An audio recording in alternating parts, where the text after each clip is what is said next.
Touch screen 360 degree rotate. আরে বাবা রে বাবা, মানে টাচ স্ক্রিন এবং জি, হচ্ছে 360 একেবারে স্মুথ টাচ স্ক্রিন। আচ্ছা। আপনি কিন্তু টাচ স্ক্রিনে ব্যবহার করতে পারবেন এবং এটা ট্যাব মোডেও ইউজ করতে পারবেন।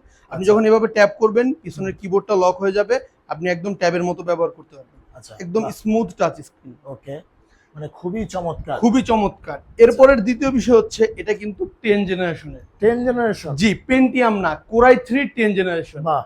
বাহ! র‍্যাম কিন্তু 8 জিবি আছে, এসএসডি আছে 128 জিবি। আপনার গ্রাফিক সাপোর্ট পাবেন হচ্ছে 4 জিবি। 4 জিবি। হ্যাঁ, একটা i3 10 জেনারেশনের product, 360 degree rotate, touch screen, এরকম ফ্রেশ কন্ডিশনের। আচ্ছা। তাও আবার অনেকগুলো কোয়ান্টিটি থাকবে, আপনি দেখে কয়েকটা দেখে একটা পারচেজ করতে পারবেন। দাম কেমন হতে পারে? ভাই কত দিবেন? 20,000 নাকি 25,000?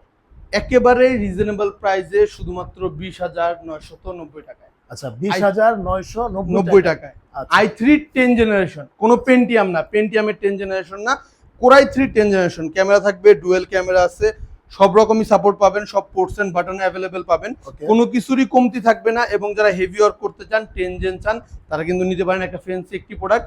দুইভাবেই কিন্তু আপনি ব্যবহার করতে পারবেন। তো যারা যারা এই প্রাইসে প্রোডাক্টটি পারচেজ করতে যাচ্ছেন, খুবই দ্রুত যোগাযোগ করুন আমাদের সুইফট আইটি সলিউশনে।